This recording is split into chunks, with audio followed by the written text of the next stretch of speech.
आज माझ्या कामाचा पहिला दिवस आहे. आज मी लय भारी क्लायंट आले. नमस्कार मॅडम, मी ना LIC करून आलोय. शी करून आले. LIC कडून आलोय. लाईफ इन्शुरन्सची कंपनी आमची. तुम्हाला LIC घ्यायची का? काय रुपये किलो दिली? अहो मॅडम, किलोना नाही भेटत. मग काय रुपये डझन दिली? अहो मॅडम, तुम्हाला कळत नाही वाटतं. मी आत येऊ का? सगळं सांगतो तुम्हाला. तर मॅडम, माझं नाव आहे लुशी. अशी अशी नाही, लुशी. अशी. अहो मॅडम, लुशीच्या लुशी. अरे पागल, कळलं मला तुझं नाव ऋषी आहे. मला शिंक येत होती. अच्छा. तर मॅडम हे बघा, याच्यात आहे ना भरपूर सारे प्लॅन आहेत. जिओ आणि एअरटेल पेक्षा स्वस्त आहे का? अहो मॅडम, हे काय मोबाईलचं रिचार्ज आहे का? इन्शुरन्स याच्यात तुम्हाला लय फायदे आहे मॅडम. काय फायदा होईल मला? तुम्ही जर मेल्या ना तर तुम्हाला लय पैसे भेटतील. ठीक आहे, मग मी मेल्यावर फोन करते तेव्हा तू ये. हा? अहो मॅडम, तुम्ही मेल्यावर मला फोन कसं करणार आहे? मग मी मेल्यावर ते पैशाचं काय लोणचं घालू का?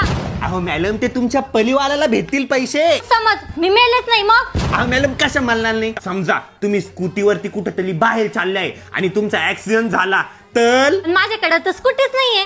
असं समजा तुम्ही शेजारच्यांची स्कूटी घेऊन कुठेतरी बाहेर चाललाय आणि मग तुमचा ऍक्सिडेंट झाला तर? अरे शेजारचे एवढे भिकार चोटे ते कधी पाणी पाजणार नाही, ते स्कूटी काय देतील?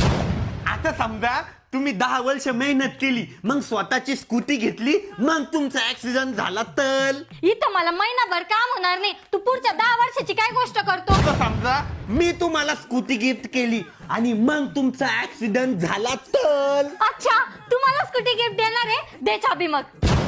अहो मॅडम, मी ते असंच म्हणलं की समजा समजा. ए, तूच बोलला आता की तू मला गिफ्ट देणार आहे. दे चाबी आता. अहो मॅडम, मी कुठून गिफ्ट देऊ? मीच पै चालत आलोय. द्या माझ्या स्कूटीची चाबी पटकन दे. अरे बापरे, मला नाही जॉब करायचा, मी ए, चाललो. माझ्या स्कूटीची चाबी देऊन जा.